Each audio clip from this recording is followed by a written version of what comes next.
Boa noite a todos, caros companheiros rotários, caros, eh, seguidores das redes sociais, mais habituês, menos habituês, mas a todos eles sejam bem-vindos. E eu diria, para começar, que este é já o nosso quinto webinar do Rotary Clube de Albergaria Velha. É com todo o gosto que estamos já nesta quinta edição do webinar. Eu iria dizer, para não demorar muito tempo, iria dizer umas curtas palavras de tipo introdutório, para depois poder apresentar o nosso palestrante de hoje. E então, as primeiras palavras que eu gostaria de dizer, como ligeira introdução, é que veio a pandemia, o estado de emergência foi declarado. Essa declaração, como toda a gente saberá, e sabe com certeza, foi repetida, foi a seguir declarado estado de calamidade e estamos agora, digamos que, numa fase já de alguma evolução no que a abrangência do confinamento imposto, diga-se, diz respeito. Estas situações, claro, teriam que originar uma reação em cadeia no que concerne às necessárias adaptações legislativas. Todos sabemos que apareceu desde logo o problema do layoff nas empresas, com maior ou menor abrangência, mas foi sendo retificado, por vezes aperfeiçoado, tornou-se inevitável o teletrabalho, enfim, a legislação laboral foi sendo alvo de constantes alterações, a sociedade foi adaptando-se da manifestação de meras recomendações, por que não dizê-lo, rapidamente se passou à obrigação. A que agora, também como toda a gente sabe, e alguns possivelmente já sentirão, passou-se já até a um quadro punitivo. A sociedade em geral, e a portuguesa muito em particular, começam agora a interrogar-se, aliás, sempre se interrogaram, mas agora com muito mais acuidade, começam a interrogar-se, afinal, onde é que isto vai parar? Onde é que isto poderá parar? E desde logo, por que não dizê-lo, a proteção de dados poderá ter também passado ou ainda estará a passar por um período de quarentena. Tudo isto e muito mais para podermos dar a palavra a quem saberá melhor, quem saberá dissertar com certeza sobre estas coisas. Estou a falar do Dr. Eduardo Marques, o nosso convidado de hoje para este nosso quinto webinar do Rotary Clube de Albergaria, e eu, que com estas singelas palavras não pretendo de todo interferir na bitola da sua apresentação, porque também não a conheço, coloca-se aqui a questão: como vai ficar o trabalho em termos pós-Covid? É essa grande interrogação que com certeza também motivará, ou motivarão as palavras do nosso convidado de hoje, convidado que eu passaria de imediato a apresentar. E aqui vou-me socorrer da sua súmula bibliográfica e vou dizer o seguinte: o Dr. Eduardo Castro Marques é sócio da Sociedade de Advogados Cerejeira, Namora, Marinho e Falcão. Ele foi fundador e presidente da direção da Associação de Jovens de Direito do Trabalho entre 2013 e 2018. Colabora em várias instituições de investigação, profissionais e de ensino, tendo assumido a coordenação da pós-graduação em Recursos Humanos e Relações Laborais do Instituto Superior de Entre Douro e Vulga. Recentemente, foram nomeado para um cargo da Ordem dos Advogados enquanto membro do Instituto das Sociedades de Advogados, ISA, onde irá assumir funções durante o triênio 2022. Licenciado em Direito pela Faculdade de Direito da Universidade de Porto, o Dr. Eduardo Marques complementou os seus estudos em várias áreas do direito, nomeadamente curso de cibersegurança pelo Instituto Jurídico de Comunicação da Faculdade da Universidade de Coimbra. Curso avançado em Data Protection Compliance in the European Union pelo Instituto Europeu de Administração Pública, em Maastricht. curso de Práticas Processuais Laborais pela Faculdade de Direito da Universidade de Porto, especialização em Direito de Contratos e da Empresa pela Escola de Direito da Universidade de Minho, especialização em Ciências Jurídico-Administrativas pela Faculdade de Direito. Aqui falhou-me, não apanhei, depois com certeza se tiver a oportunidade o Eduardo Marques naturalmente explicitará melhor isto, mas ficou-me aqui um bocadinho nas boxes, como se costuma dizer, Faculdade de Direito, talvez seja de Coimbra, não sei, depois dirá. É membro do Comitê Organizativo do Congresso Internacional de Direito do Trabalho, Labor 2030. Finalmente, o Dr. Eduardo Marques é ainda presença assídua em vários meios de comunicação social. Este é, em suma, o currículo do nosso convidado de hoje, a quem eu agradeço desde já, a quem o Rotary também está desde já muito grato, e pedir-lhe que, na sua qualidade de advogado e com as suas especialidades, que naturalmente, porque são mais que uma especialidade, como já se depreende pela súmula curricular, que também possa ser um partner, digamos assim, nos intentos que o Rotary Clube da Albergaria, por vezes, leva a cabo, e contamos consigo ou contigo, permite-me tratar assim, porque somos bastante afins. Pronto, não digo mais nada, calme já.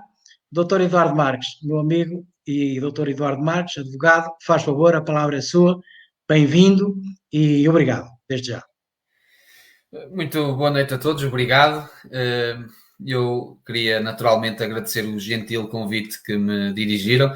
É com muito gosto que estou em Albergaria à Velha, ainda que virtualmente, e é ainda com gosto redobrado que participo numa atividade dos Rotary da Albergaria, a quem, ocupando apenas um minuto do nosso tempo, queria também saudar por todas as iniciativas e todo o trabalho que tem sido feito ao longo da sua existência, e isto não são palavras de circunstância, são palavras sentidas, numa altura em que vivemos uma sociedade cada vez mais individualista. Ter assistido ao trabalho que tem sido feito de forma abnegada e altruísta, dedicando-se à comunidade, naturalmente que merecia umas palavras de saudação, e não queria deixar de o fazer, porque é uma mais-valia que a Albergaria à Velha conta. Muitas vezes dizemos que a Albergaria tem associações a mais, certamente não será os Rotary que têm feito um excelente trabalho. Quanto à conversa que hoje aqui nos traz para tentar animar este serão, já não de confinamento, mas ainda de ressaca de pandemia e de confinamento. O objetivo é que eu faça uma preleção de alguns minutos e que levante aqui alguns temas para que depois possamos abertamente discuti-los, que talvez seja essa a parte mais relevante e mais importante, mais interessante para quem nos está a ouvir, de forma a que possa colocar as questões que entender. A questão do futuro do trabalho pós-Covid, naturalmente que está muito relacionada com aquilo que são as tendências de futuro e a aceleração que esta pandemia veio provocar numa série de temas que já estavam em ebulição, se quisermos, já em preparação, e que a situação da pandemia veio, em muitos casos, acelerar. Só para termos noção, como o nosso moderador adiantava e bem, e eu já o disse várias vezes, esta pandemia sanitária transformou-se também numa pandemia legislativa. Nestes últimos 2 meses, para termos noção, foram publicados mais de 200 diplomas relativos a esta matéria, ao Covid-19. Há quem já fala até da existência de um ordenamento jurídico próprio do Covid-19. E um dos temas incontornáveis desta fase foi, de facto, o teletrabalho. O teletrabalho já estava previsto na legislação desde 2003, mas tinha uma utilização completamente incipiente. Em 2014 nós tínhamos cerca de 0,05% de contratos de teletrabalho registados. Em 2017, de facto, estes números aumentaram, mas muito longe da prática de países da Europa Central ou mesmo da Europa do Norte, onde aí sim haveria uma utilização mais frequente desse teletrabalho. Nós fizemos uma transição digital brutal, isto já é quase um lugar comum dizer-se,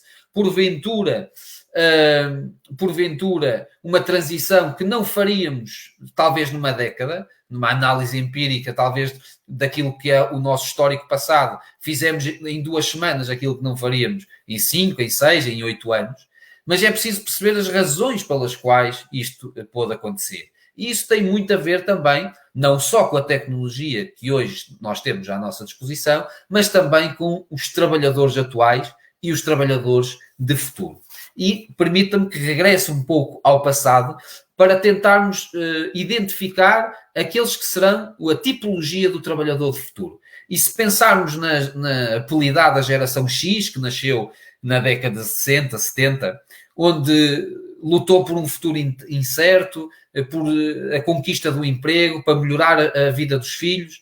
Depois em Portugal virou o 25 de Abril, onde passou a ser um pouco clássico o emprego para a vida, lutando por ter uma casa, um carro, fornecendo aos filhos a possibilidade de ter mais estudos do que eles próprios tiveram, seja nas licenciaturas, mestrados ou doutoramentos, e essa geração, que daí nasceu, a geração milénio, a geração Y, nascida entre a década de 80 e até 95, já foi uma geração que se aproximou dos avanços tecnológicos, viveu alguma prosperidade económica em resultado da nossa entrada em 86 na CEE, alguma facilidade material, um ambiente mais urbanizado, portanto menos ligado à força braçal, e estudaram efetivamente mais que os pais.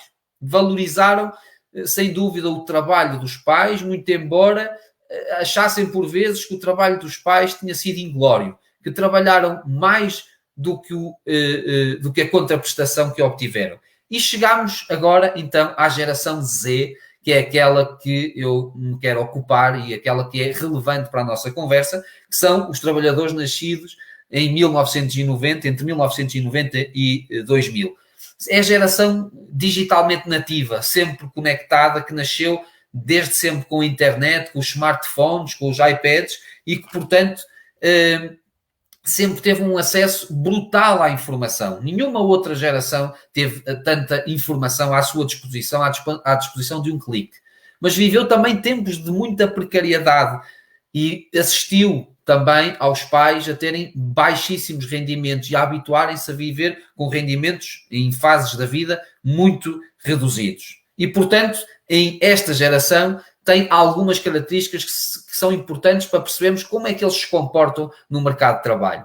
Abandonaram por completo a lógica de ter um emprego para a vida. Não querem ter um emprego para a vida. São multitasking e, além do mais, até gostam de ter vários empregos e não só no mesmo setor. Gostam até de variar de setores de atividade. Não se sujeitam à partida às privações do início da carreira. Exigem desde o início um rendimento equivalente à valia curricular que apresentam. Têm uma consciência social e ambiental bastante desenvolvida, muito embora a política seja mais reduzida, a consciência política, ou se quiserem, menos adesão às estruturas clássicas partidárias. E uma característica importante é que olham para o rendimento que obtêm do trabalho de uma forma completamente diferente das gerações anteriores. Não lutam para ter rendimento para comprar uma casa, para comprar um carro, para constituir família, mas sim para outras experiências mais individuais, como, por exemplo, viajar. Isto porque é que é importante eu ter feito esta resenha? Porque foi esta geração que, em conjunto com a tecnologia que hoje temos à disposição, que alavancou muitas empresas para que o teletrabalho acabasse por ser hoje um sucesso. Um sucesso porque muitas empresas conseguiram manter alguma da sua atividade através do teletrabalho e hoje, num estudo feito pela Vorks, cerca de 86% das empresas inquiridas admitem que o teletrabalho será uma tendência de futuro, ou seja, que vem para ficar. Pode não ser totalmente, pode ser alguns dias da semana, mas que é uma tendência que veio para ficar. E isto está em linha com aquilo que é a posição da legislação europeia. Nós temos uma diretiva que temos que a transpor para Portugal até 2022, que vem alargar as situações em que é obrigatório ou que se pode impor o regime de teletrabalho. Neste momento temos 3 situações: um trabalhador vítima de violência doméstica, ou trabalhadores com filhos até 3 anos, ou nesta situação do Covid atual em que também pode fazê-lo, pode exigir ao empregador que o seu regime de trabalho passe a ser teletrabalho, desde que as funções sejam compatíveis. Esta diretiva vem alargar os 3 anos para 8 anos e vem acrescentar também a figura do cuidador, do trabalhador cuidador, que tem alguém da sua família de quem deve prestar cuidados e que, portanto, também poderá beneficiar deste regime. Isto não são só aspectos positivos. O teletrabalho, temos que ter noção que tem aspectos bastante negativos. Desde logo o desenraizamento pessoal e profissional relativamente à dinâmica da empresa, maior dificuldade na progressão da carreira, alguma diminuição da motivação, dificuldades no acolhimento e na formação inicial dos trabalhadores, e provoca efetivamente um certo isolamento, e por isso é que muitos defendem que o teletrabalho deve ter como limite máximo 3 anos. Claro que, como em contrapartida, temos várias vantagens: a conciliação da vida profissional e pessoal, que é fundamental naquilo que hoje nós prefiguramos como a felicidade no trabalho, que é um aspecto cada vez mais importante, cada vez mais prioritário nos novos trabalhadores, e por isso é importante voltar àquela geração, àquelas prioridades de que falávamos há pouco, em que temos noção de que passamos a maior parte do nosso tempo a trabalhar e que a realização profissional impacta diretamente com a nossa realização pessoal. E, portanto, uma pessoa infeliz no trabalho será seguramente infeliz na sua vida pessoal. A redução do stress, outra vantagem do teletrabalho, a diminuição dos custos, a maior flexibilização, mas já há um aspecto que a mim me parece de maior monta e que carece de uma referência especial. Tem a ver com a forma como nós olhamos para o nosso desempenho laboral. Em Portugal existe quase um clichê de que o primeiro a chegar e o último a sair é que é um bom trabalhador. Nós temos uma ótica de desempenho ligada mais à carga horária e muito menos ao objetivo e à tarefa, em contradição com outras experiências de outros ordenamentos jurídicos e outras economias que apresentam índices de produtividade muito superiores ao nosso. Eu creio que todos temos noção que o tema da produtividade é muito crítico para Portugal, porque nós temos índices de produtividade baixíssimos, e se nós compararmos com os restantes países da União Europeia, a situação é de facto negra. Para termos noção, a produtividade hora em Portugal em 2017 correspondia a 66% da média da União, colocando Portugal na posição 20 em 28 países. No período de 2000 a 2017, a evolução de Portugal foi menos favorável do que 15 países da União. E se restringirmos esse período de 2015 para 2017, piora relativamente a todos os países da União. E ainda há um aspecto mais importante. Nós entramos mais cedo na União do que os países de leste, e, portanto, nós já levávamos aqui algum avanço nesta corrida, mas a verdade é que os países de leste têm cavalgado na produtividade e nós não temos conseguido acompanhar a média europeia.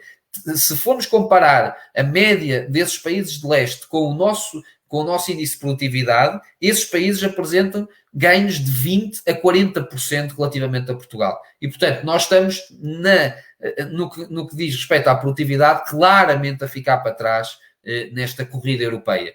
E por isso parece-me que esta lógica de teletrabalho, de orientarmos o trabalho mais para o objetivo, mais para a tarefa e menos para a carga horária, pode ser aqui uma alavanca, um elevador interessante no que à produtividade diz respeito. Outra tendência de futuro preocupante, que com o isolamento, com a fragmentação destas relações tem aparecido, tem a ver com o crowdworking. Eu estou a falar de plataformas que já existem, que estão a proliferar, estão a crescer em grande número. São plataformas onde as empresas oferecem trabalho, pequenas tarefas online, e onde outros eu vou-lhe chamar trabalhadores para me melhor fazer perceber, mas já vamos perceber que não são exatamente trabalhadores, mas são prestadores de horas de trabalho, se disponibilizam a fazer essas tarefas. No fundo, utilizando aqui uma metáfora, é a uberização do trabalho. Há uma plataforma tecnológica onde faz o matching entre a oferta e a procura. Claro que, para já, ainda estamos a falar de pequenas tarefas, como a classificação de imagens, algum trabalho de design gráfico, mas já começamos a notar avanços no que diz respeito à consultoria, à educação e formação, ou seja, outras áreas de maior expressão. Claro que isto levanta imensos desafios e muitos riscos. Eu, para ilustrar um dos desafios que estas plataformas nos podem trazer, vou citar um CEO de uma plataforma, que é a Crowdflower, que diz o seguinte, e passo a citar: antes da internet seria muito difícil encontrar alguém, sentá-la durante 10 minutos, fazer com que ela trabalhe para si e depois despedi-la após esses 10 minutos. Porém, com a tecnologia, pode de facto encontrar esses trabalhadores, pagar-lhes um montante muito baixo e depois livrar-se deles quando já não precisam. E, portanto, isto é a destruição de décadas de trabalho, quer dos sindicatos, quer das empresas, de construção de uma relação laboral tendencialmente equivalente, com uma jornada de trabalho, com um período de descanso, com direitos de maternidade. Quer dizer, o ponto onde nós chegamos pode hoje estar ameaçado através destas plataformas colaborativas que destroem por completo aquilo que é a relação laboral como nós hoje a configuramos. E, portanto, há, de facto, uma transformação, uma transmutação das relações laborais em atividades por conta própria. Obviamente que há quase uma desumanização das relações com os trabalhadores e, portanto, estamos a falar de pessoas que se tornam invisíveis. Preocupante também porque este tipo de plataforma exclui o segmento de trabalhadores de maior idade, menos aptos a trabalhar com este tipo de ferramentas. Torna naturalmente difícil a fiscalização dos direitos, designadamente de trabalho infantil ou de outra natureza, porque esta relação passa ao lado daquilo que são a fiscalização e a inspeção clássica de uma relação laboral. Tem uma precariedade individual, ou seja, não é coletiva, e depois há um ponto fundamental que é a total ausência de proteção social destas pessoas. E por isso muito de nós temos ponderado e estudado para ir ao encontro destas novas formas de relação laboral, se faz ou não faz sentido a criação de um contrato misto. Um contrato que fique a meio caminho entre um contrato de trabalho e um contrato de prestação de serviços, que dê algum conforto, que dê alguma proteção e que regule estas novas relações. Aliás, voltando outra vez à metáfora da Uber, foi exatamente isso que acabou por acontecer com a Uber. Quando ela nasceu sem regulação, o mercado viveu tempos conturbados, como todos nos recordamos, e efetivamente o Estado teve que acabar por intervir, regulando, emitindo legislação para dar aqui algum conforto. E, portanto, aqui será também uma tendência de futuro que importa termos presente e estarmos atentos para não deixar desconstruir completamente esta relação laboral. Até porque estas pessoas, como vos dizia, estão em claro isolamento, não têm outras figuras de proteção que classicamente a maioria dos trabalhadores tinham. E aqui avançamos para um ponto que é fundamental no futuro do nosso trabalho, que é a parte do sindicalismo. Estes trabalhadores, estes novos trabalhadores, não têm estruturas de representação. Nós sabemos que os sindicatos com defeitos e virtudes conseguiram, ao longo de todo este período, conquistas históricas, de algumas que eu até já referi, e hoje vive uma crise brutal de representação dos trabalhadores. Em 78, logo a seguir ao 25, nós tínhamos 60% do universo dos trabalhadores eram sindicalizados. Em 2016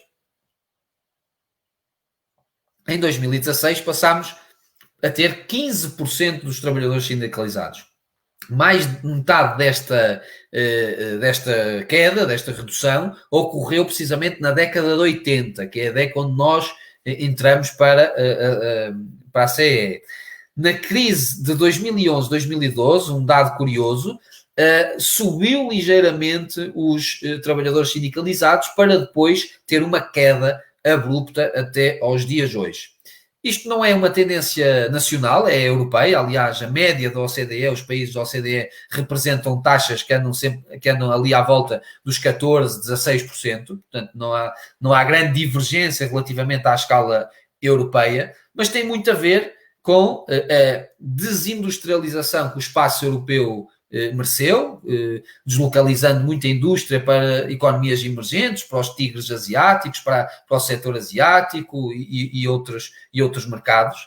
Em Portugal nós temos uma dinâmica de pluralismo sindical, significa que no mesmo setor podemos ter vários sindicatos de representação de trabalhadores, e isso naturalmente que limita a sua capacidade de representação. Depois, a maior precariedade que nós temos, quer no contrato, porque deixámos de ter tantos contratos por tempo indeterminado a durar tanto tempo, e também esta flexibilidade que hoje os trabalhadores circulam por vários setores de atividade, também fazem com que eles se sintam menos fidelizados para ingressar num sindicato. Mas o aspecto mais importante e que vai ligar com o primeiro ponto da nossa conversa tem a ver com o divórcio que existe entre as estruturas representativas sindicais e os trabalhadores reais.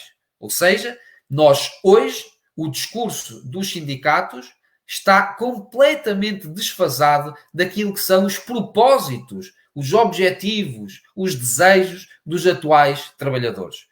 É evidente que todos querem melhor salário. Se nós perguntarmos a qualquer trabalhador, naturalmente que não encontraremos nenhum a dizer que quer um salário mais reduzido, mas existem outras questões, algumas das quais já falámos aqui, a conciliação da vida profissional com a vida pessoal, a felicidade no trabalho e outras que poderemos abordar mais à frente, que não encontram respaldo naquilo que são as preocupações, as lutas sindicais. E, portanto, eu diria que é absolutamente crítico dar proteção, dar voz à classe dos trabalhadores, não desta forma que os sindicatos estão a fazer, porque não representam, e os índices de desfiliação denotam exatamente isso, mas é necessário uma reinvenção da representação dos trabalhadores. E, portanto, a pergunta é, os sindicatos serão necessários?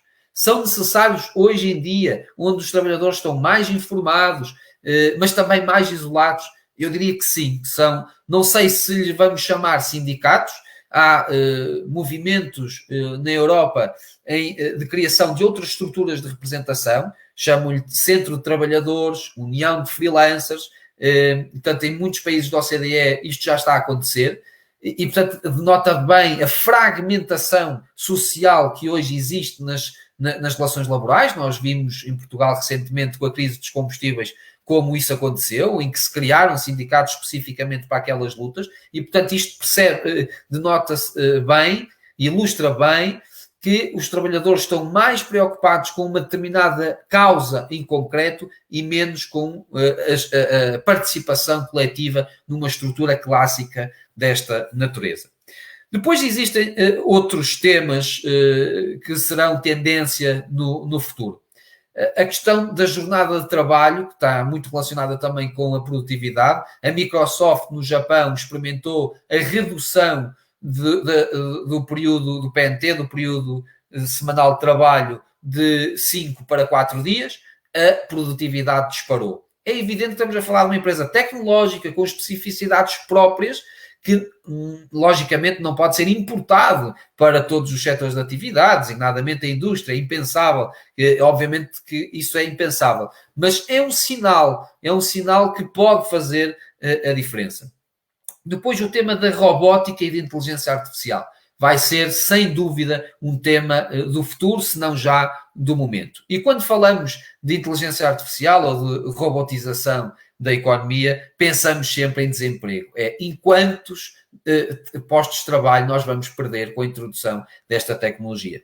E aquilo que eu queria dizer, e socorrendo-me também da história, que é sempre um bom exercício, nós olharmos para a experiência passada para tentar interpretar os dados que temos, sempre que nós passamos por grandes revoluções tecnológicas, designadamente a Revolução Industrial, que foi, na altura, completamente disruptivo, nós perdemos postos de trabalho, nós perdemos emprego, isso é inegável, porque houve pessoas que faziam determinadas tarefas que simplesmente desapareceram. Mas também é verdade que essa revolução, essa disrupção, provocou vários novos empregos, várias novas tarefas. E aquilo que, se formos olhar para o passado, conseguimos perceber é que o saldo líquido entre o deve e o haver, se quiserem, é positivo. Ou seja, nós, com as revoluções que tivemos, conseguimos sempre acrescentar, criar emprego. Claro que há um fator que aqui pode perturbar este exercício. É que esta revolução está a ser muito mais rápida do que as anteriores. E, portanto, o impacto é muito superior e a exigência de adaptação dos trabalhadores é brutalmente superior. E, portanto, será naturalmente um desafio. Obviamente que as tarefas rotineiras serão aquelas que serão mais facilmente substituíveis e daí dizer-se que é essencial que os trabalhadores que estão associados a tarefas rotineiras iniciem desde já um processo de formação, de adaptação, que adquiram novos skills, novas capacidades para se adaptar a outras funções e que tenham essa open mind, a mente aberta para, se necessário, mudar, porque não vale a pena nós lutarmos contra a inevitabilidade de uma máquina e a capacidade produtiva de uma máquina. Relativamente à questão da economia, temos também assistido com o Covid a um movimento que muitos apelidaram de neoprotecionismo. Não é o protecionismo como nós o tínhamos conhecido, mas sim um neoprotecionismo em resultado desta pandemia, onde as economias estão a fechar, e nós vemos já em Portugal isso também a acontecer, uma aposta do turismo no turismo interior do país, portanto vamos sair cá para dentro, não é exatamente assim a expressão, viajar para dentro, há um slogan que ilustra isto que eu estou a dizer. Também naquilo que são os bens de consumo, consumir aquilo que é nacional, e isto não está a acontecer só em Portugal, está a acontecer por todo o mundo global. E isto tem um impacto direto com aquilo que é a nossa capacidade de regeneração. Se na crise de 2011, 2012, nós tínhamos os nossos parceiros comerciais de referência a puxar por nós, a Espanha, a Alemanha, a França, onde nós nos alavancámos muito nas exportações, eu temo que desta vez isso não surta tanto efeito. Claro que há economistas que defendem que vamos ter uma recuperação em V, outros em recuperação em U. Não temos grandes dados para fazer essa avaliação imediata, mas sabemos que entre as estimativas que existem de contração do nosso PIB, que vão de 2% a 20%, sendo que as entidades oficiais apontam para 8%, independentemente de qual será o número, será a maior contração de sempre num curto espaço de tempo. E é por isso que nós temos que perceber que esta resposta, também no que respeita ao trabalho, à proteção do trabalho, tem que ser feita à escala europeia. Nós não temos capacidade, nós, Portugal, não temos capacidade de sozinhos responder a este desafio. E eu coloco isto em números. Está previsto Portugal, direta e indiretamente, injetar 15 mil milhões de euros na economia em consequência do Covid. E nós ouvimos este número, 15 mil milhões, e parece-nos uma brutalidade. Isto representa cerca de 7% do nosso produto. Se nós compararmos com Espanha prevê injetar, por causa do Covid, 100 mil milhões. Representa 10% do PIB espanhol. O Reino Unido e a França, 300 mil milhões. E, por fim, a Alemanha, 500 mil milhões. Isto diz bem da dificuldade financeira e económica que Portugal tem em responder a esta crise isoladamente. E, portanto, o futuro do trabalho na União Europeia dependerá muito daquilo que será a resposta da Europa àquela que é, aliás, a maior crise depois do pós-guerra. E, portanto, também aqui, em parênteses, já foi dito por muitos, mas eu acho que é sempre bom recordar, se a Europa não consegue resolver este problema, não é solidária, não respeita aquilo que é o legado de muitos, de Schuman, de Monnet, que pretendeu uma Europa solidária, obviamente que também sobrará muito pouco para a sua existência depois desta crise ultrapassada. Por fim, uma questão que já estou a terminar o meu tempo, uma questão muito relevante que tem a ver com o envelhecimento da população e as doenças oncológicas. É um tema que está a ser muito estudado, mesmo ao nível da investigação que é feita nesta área. Por exemplo, saber de que forma é que um trabalhador sobrevivente de uma doença oncológica deve regressar ao trabalho, se deve ter horário flexível, que tipo de condições é que deve ser assegurado, atendendo à cada vez maior incidência de trabalhadores nestas situações. É um dos temas que mais tinta tem feito correr em mestrados e em doutoramentos, e, portanto, esta questão da conciliação do envelhecimento ativo com a presença no trabalho, e aquilo que mais tem feito escola é uma possibilidade de paulatinamente este envelhecimento ser feito de forma degradê, deixando o trabalho proporcionalmente em função da aproximação da idade da reforma. E eu com isto tinha aqui mais alguns pontos para discutirmos, mas deixaria naturalmente para a parte do debate, agradecendo a vossa atenção e estando naturalmente à disposição para qualquer questão que queiram colocar. Muito obrigado. Eduardo Marques, nós é que agradecemos. Muito obrigado pela tua intervenção. Eu penso que foi suficientemente abrangente. Estava à espera que, eventualmente, e sem ainda esperar perguntas dos nossos seguidores, do nosso auditório, mas estava à espera que tocasse também um pouquinho na situação da proteção de dados, nesta fase do Covid e ou pós-Covid. Logo que tenhas, não fazendo já uma pergunta, porque não queria retirar muito tempo aos nossos companheiros e a todo o auditório, mas se puderes referenciar qualquer coisa sobre esta temática, depois também agradecia.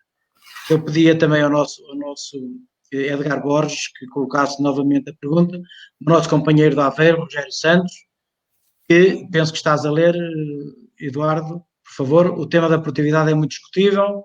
Se alguém produz 100% do seu trabalho e o vizinho nada produz, só há 50% do trabalho realizado. Temos um problema grave da administração, em especial no domínio público.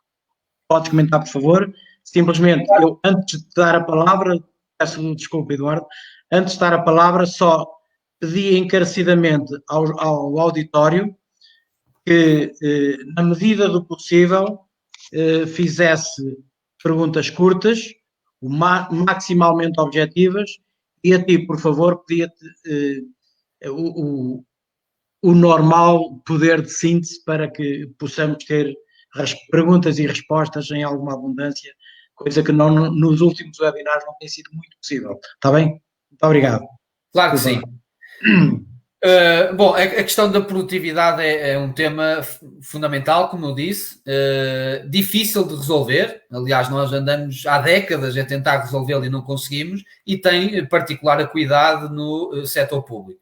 Tem, precisamente porque no setor público nós, em virtude do princípio da irredutibilidade da retribuição e das carreiras contributivas na função pública, a verdade é que, isto também numa linguagem mais coloquial, alguém que produza na função pública 100, como o exemplo da pergunta também indicava, ganha exatamente o mesmo daquele que produz 50. E isto o que faz é com que aquele que produzia 100 vá, ao longo do tempo, desmotivando de tal forma que passa a produzir 50 ou menos, não é? E, portanto, há uma dificuldade de premiar quem se esforça, de premiar quem é produtivo e premiar o mérito.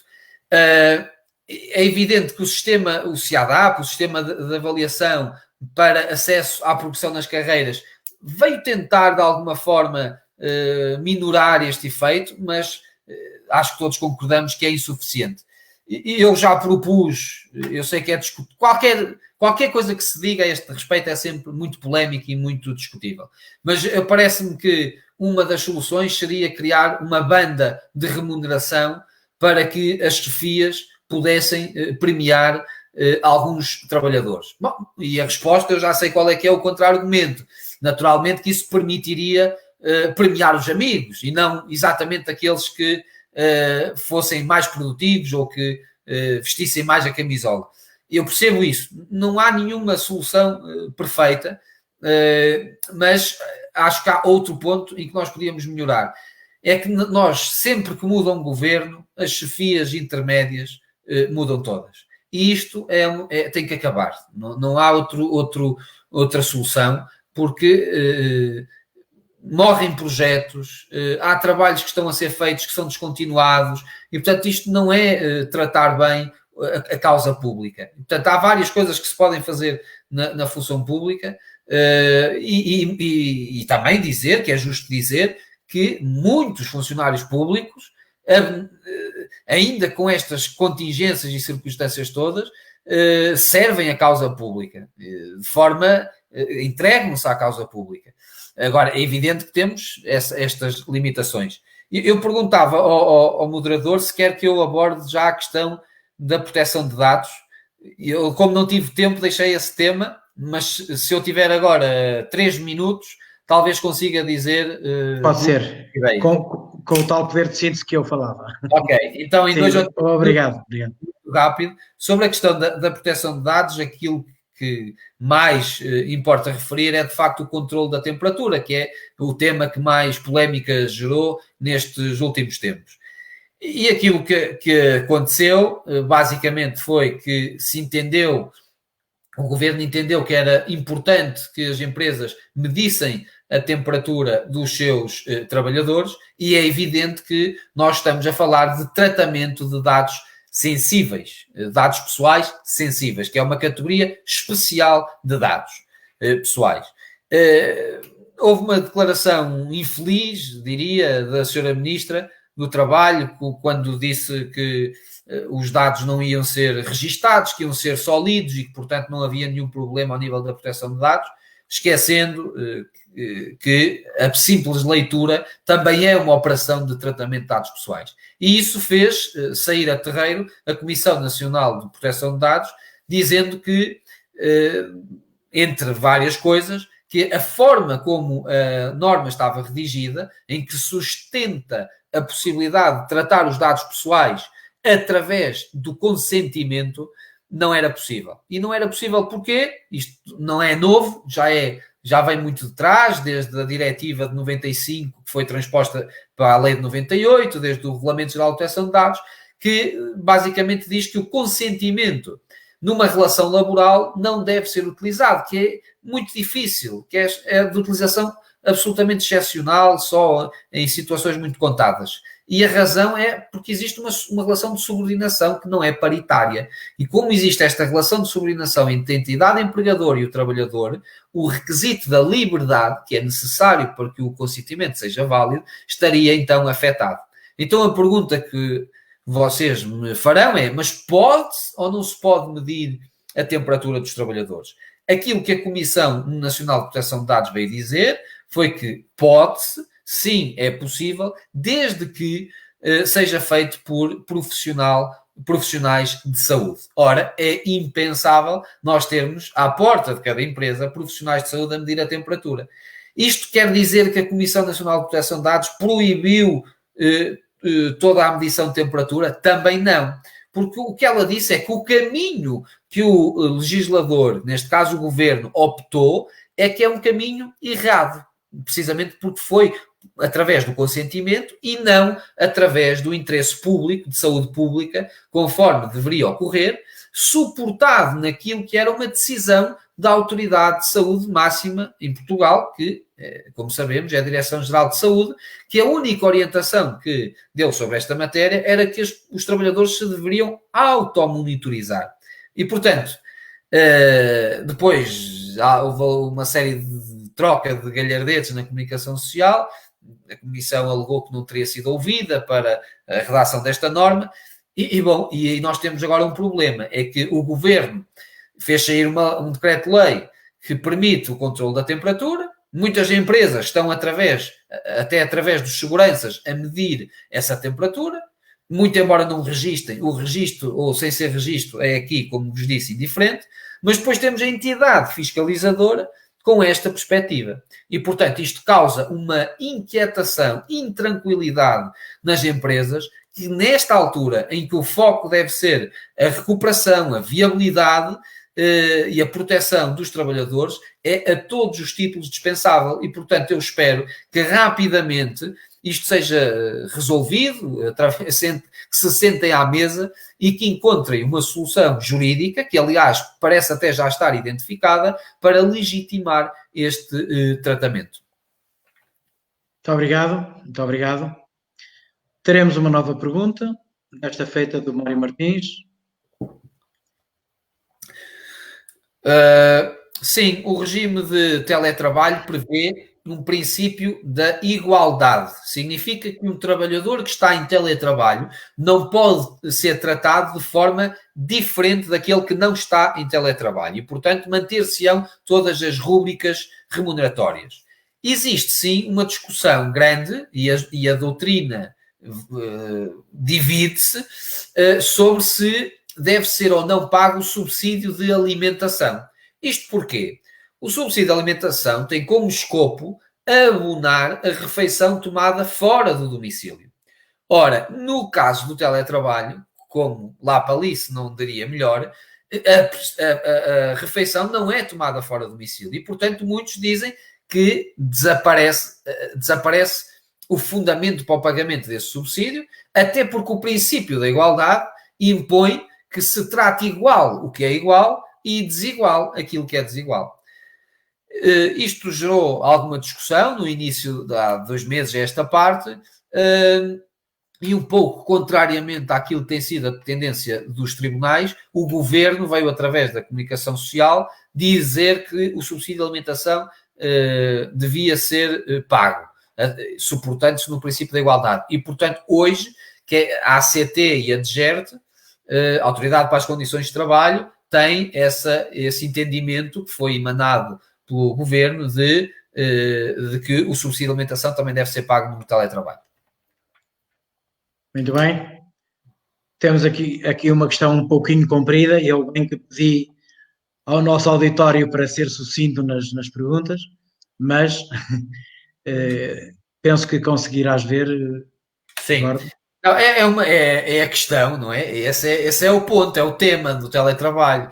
Aliás, eu diria mais, só não houve esta transição digital mais cedo, precisamente pelo receio que os empregadores tinham do controle da prestação laboral. Mas hoje creio que fica desmistificado que o regime de teletrabalho é mais improdutivo. Eu diria que, em regra, os trabalhadores que já eram improdutivos no seu posto físico continuaram a ser improdutivos no regime de teletrabalho. E o contrário também se verificou. Agora, é evidente que a lei pensou nisso e há mecanismos de fiscalização dessa prestação. Aliás, está até prevista uma visita ao domicílio das 9 horas às 19 horas, que o empregador pode visitar o domicílio do trabalhador para fiscalização da prestação laboral e também para a manutenção dos equipamentos, se for necessário. Agora, é evidente que isto nos obrigou todos a refletir, e os empresários, acho que a maioria deles desmistificaram uma série de mitos que tinham relativamente a esse ponto.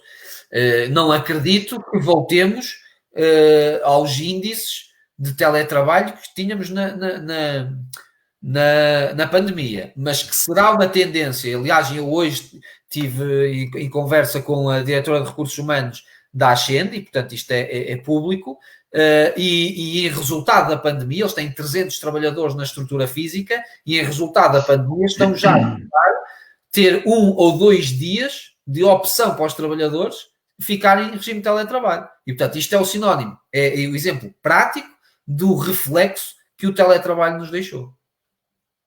Muito bem, muito obrigado. Agora temos o José Lopes, que penso que já se falou um pouquinho no RGPD, mas monitorização de teletrabalho e proteção de dados, como se irá processar?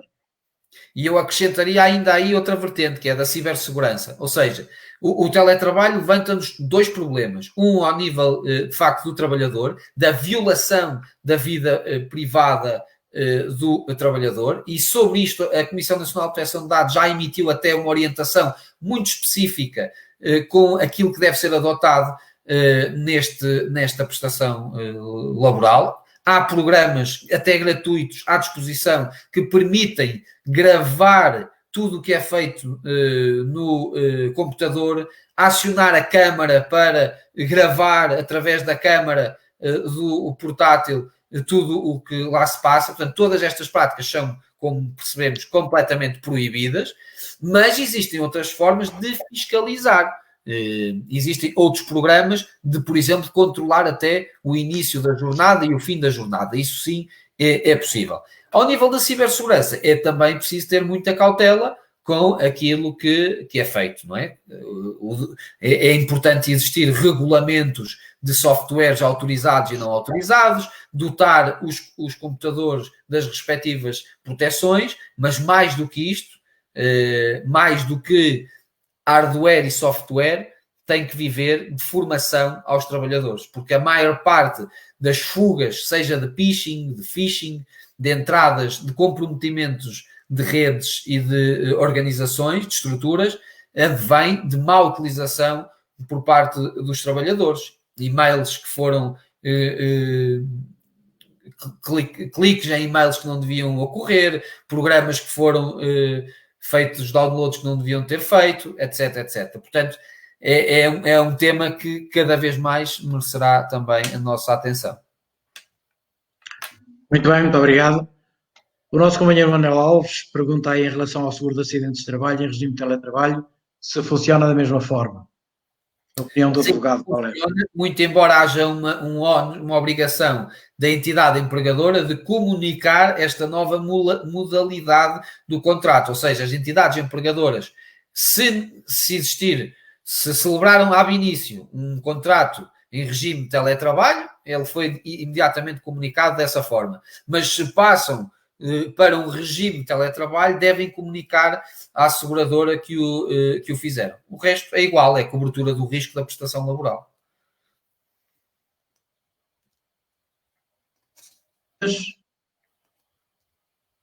Mais perguntas? Não sei se o nosso companheiro Edgar quer... Força, diz.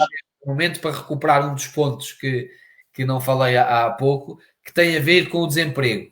Partilhar aqui só alguns dados relativamente a estes reflexos do Covid. Nós, desde 2013, que tínhamos a taxa de desemprego a cair. Em final de 2019 estávamos na ordem dos 6,8%. E notamos já, em março, uma tendência negativa.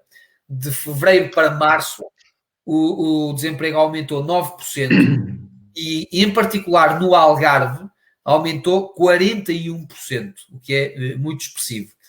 Em abril, já tivemos o mesmo nível de despedimentos coletivos idênticos à crise de 2019 e o Ministério das Finanças fez saber que estima que no final de 2020 a taxa de desemprego ande perto dos 10%, o que é muito relevante. E isto vai-se notar ainda mais quando terminarem as medidas de paliativo que temos, designadamente o layoff, não é? Que estará a terminar, pode ser renovado por mais 3 meses, ainda não sabemos, o diploma prevê essa possibilidade de uma renovação extraordinária por mais 3 meses, mas quando ele terminar, e portanto, mesmo que seja renovado para 3 meses, estaremos sempre ali a falar de outubro, e que bate também certo com o final do ano, que é também o prazo em que termina a proibição de despedimentos para quem recorreu às linhas de crédito. E, portanto, nessa altura, infelizmente, eu antecipo que vamos ter um aumento substancial do desemprego.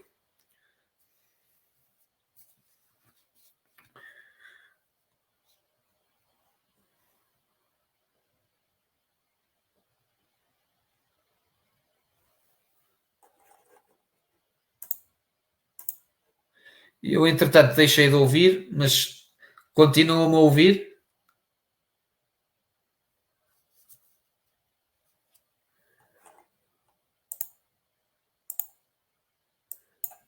Não sei se me continuam a ouvir-se.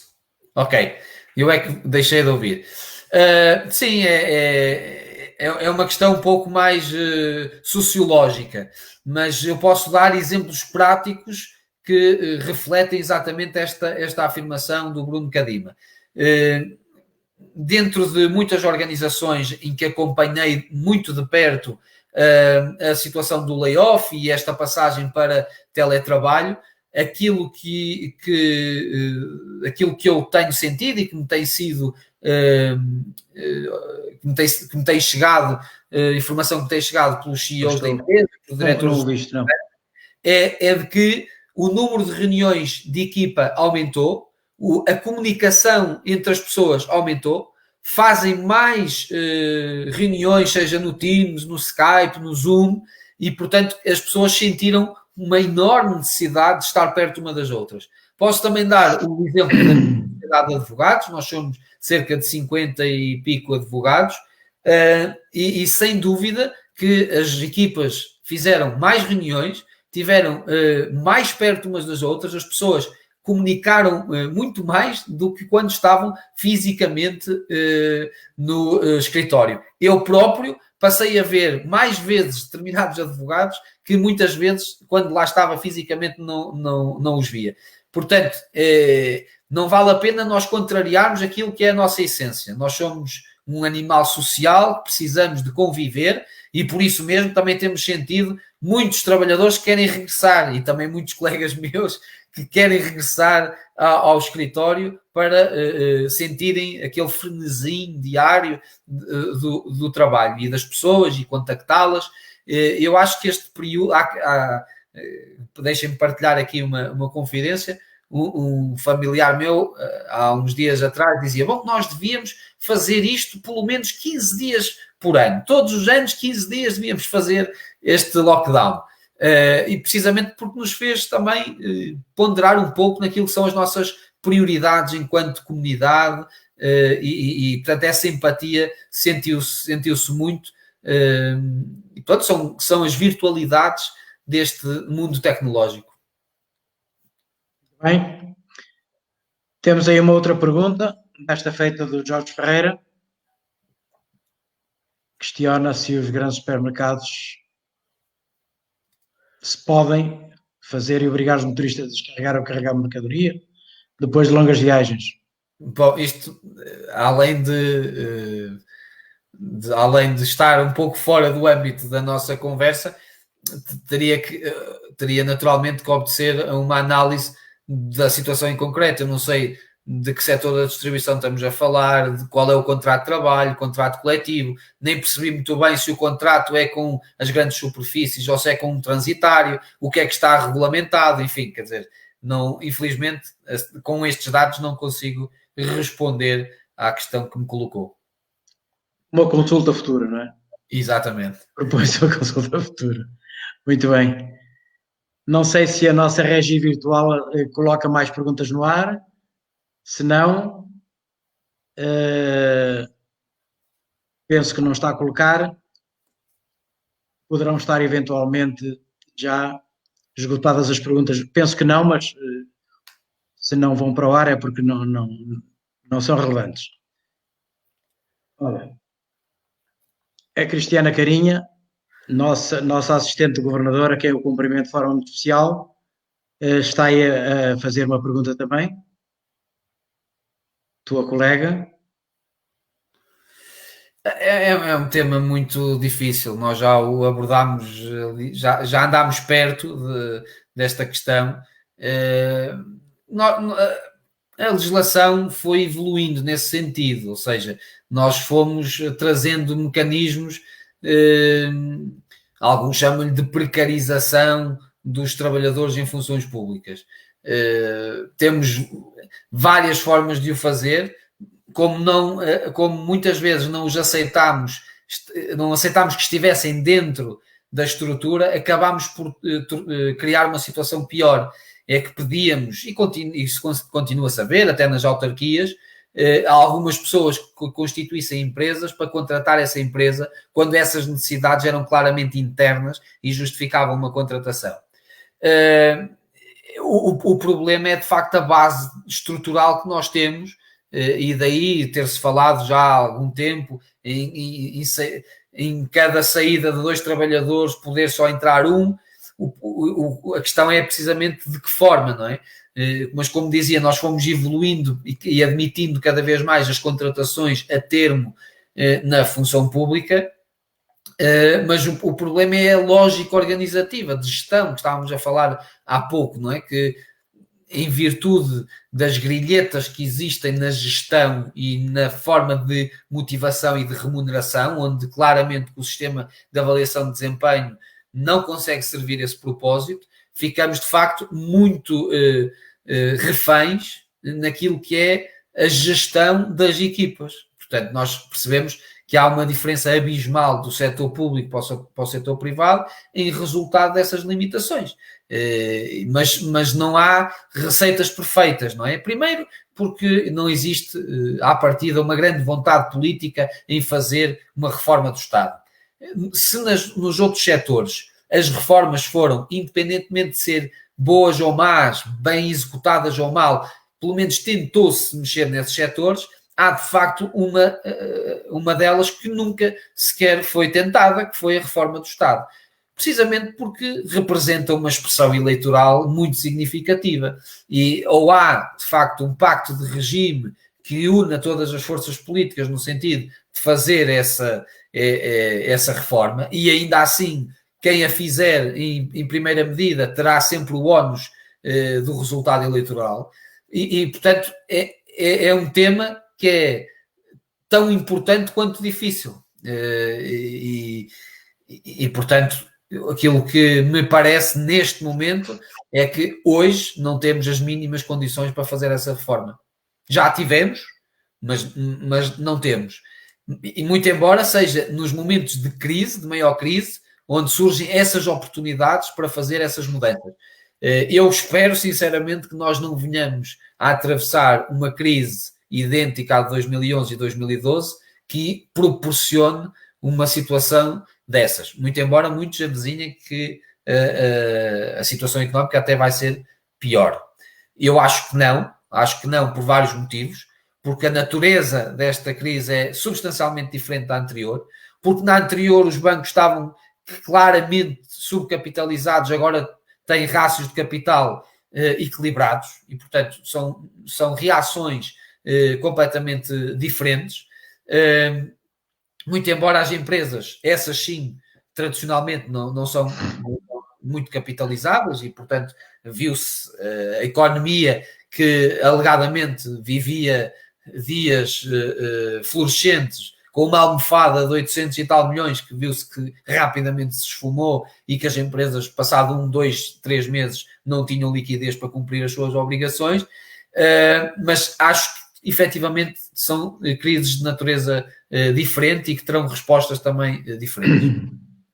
Muito bem. Eduardo Marques, muito obrigado.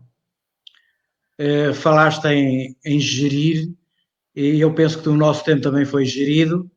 Nós estamos com live de 1h03, portanto, estamos perfeitamente dentro do horário a que nos propusemos, obviamente.